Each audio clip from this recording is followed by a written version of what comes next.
So there's no One Piece chapter this week, so I thought I'd do this instead. Devil Fruit Awakening Modes. Now in the previous One Piece review that I made, I jokingly said that I thought maybe Sabo would awaken his Meta Meta no Mi and it would be kind of like a Materasu. I said it as a joke, but I really don't think it's too far-fetched to say that he could achieve some type of like eternal flame or a fire that never burns out. So let's start with what we know about Devil Fruit Awakenings. First of all, I think there's a common misconception that every Devil Fruit user is going to have an awakening. That is not the case. As revealed by Doflamingo, awakenings only happen on very rare occasions. So we're talking top tier dudes, Straw Hats possibly, and we already know what the Zoan type awakening mode is capable of. The Zoan types gain more strength and durability once they're awakened, and they also gain a recovery rate. So I have to predict that if Kaido, he has to be an awakened Zoan type Devil Fruit. If he's not awakened, then he wouldn't be Kaido. Now when this came out, I remember people saying in the comments that they thought maybe this is why Pell survived the nuclear explosion in Alabasta, because he awakened the Devil Fruit with the explosion and he was able to recover. That seems a little bit too convenient for me, to be honest, but I thought it was fun. Now when it comes to Logias, people have been saying that what may be the awakening mode for them is what happened in Punk Hazard with Aokiji and Akainu permanently changing the landscape and the weather of a specific place in accordance with their own element. Another example would be this island here. People are saying that maybe this is where Urog met Eneru or something.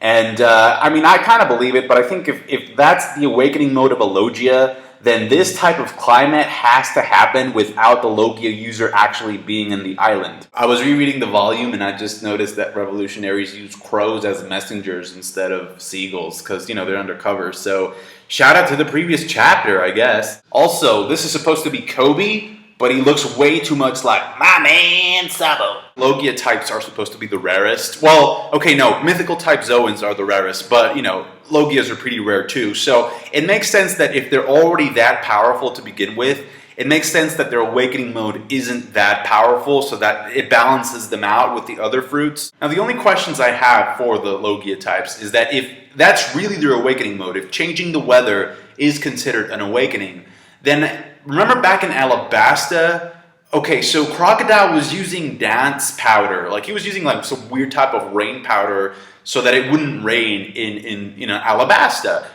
But if he's an awakened Devil Fruit user, and we've seen that he is because he can absorb moisture from stuff, why did he need the powder? Why couldn't he just change the weather by himself? Granted, there were some sandstorms going on in Alabasta, and when he gets defeated, it does start to rain again, so. And what would Kizaru's awakening look like? It'd just be like a blinding light, like on some Gandalf shit. Or it could be like, oh man, Admiral Kizaru awakened his Devil Fruit, and now we have two sons. We go into the Paramecias, which to me, in all honesty, are the most interesting ones. Because you have like Devil Fruits that are just already really overpowered, like Whitebeards and Law.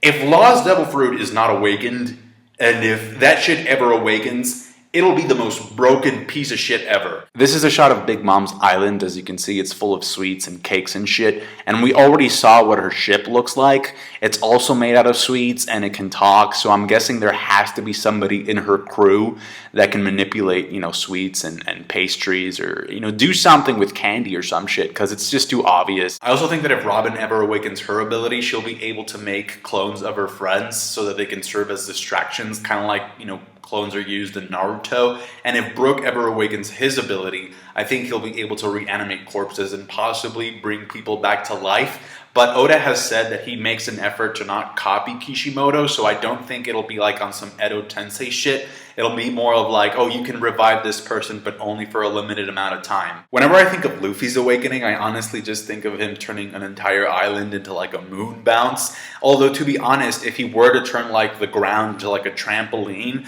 that would help him out because it would allow him to make like jumps and be able to like fight in the sky better without having to go into gear 4th, which, you know, just just immobilizes him for 10 minutes. And if he were to punch an opponent into the ground or into a building, the opponent would just bounce back and Luffy would be able to hit him again repeatedly. But again, like, not every person is going to be able to awaken their Devil Fruit ability. I kind of view it a little bit like King's Haki. Like, not everybody has it. Very few master it. And speaking of King's Haki, this isn't really Devil Fruit related, but I'm going to go ahead and make a prediction. I think Chopper is going to be able to awaken King's Haki, but only when he's in Monster Point. And the reason why I thought this is because I saw a clip of him fighting Kumadori. I mean, I rewatched the fight and I saw something that was really weird. I'll leave the link in the description. If you can go to like 10 minutes and 25 seconds, you'll see what I'm talking about. Kumadori gets really scared. Like, his hair tips even stop from attacking Chopper, and he's like trembling and stuff, and there's like a wave of energy that is released when Chopper roars. Lastly, I just want to talk about Dragon because he relates to all of this. So the three main theories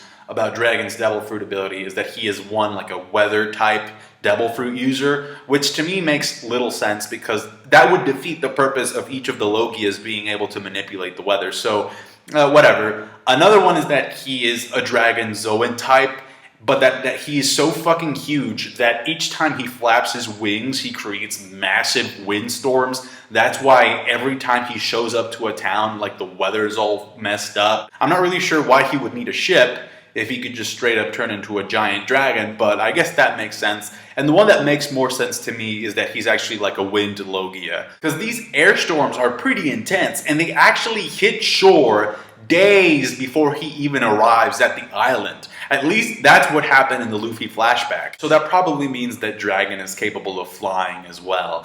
Now, when it comes to the Zoans, I wonder if they're ever going to get a boost aside from being very durable. Like, for example, I thought it would be a good idea, like, if you can turn into like a, let's say you can turn into a cheetah. It'd be kind of cool if you can talk to other cheetahs and get them on your side so that you have animals serving you or attacking your foes. So maybe whoever's controlling those birds or those crows that we saw in the previous chapter can actually turn into a bird or something. That's it for me. Please tell me your thoughts on the ideas I mentioned. If you agree or disagree, if you have ideas of your own, that would be great. I would love to read them. Leave them in the comment section below. Like the video if you did. I appreciate that. Subscribe to my channel. Catch you guys later. Thank you so much for watching. Bye.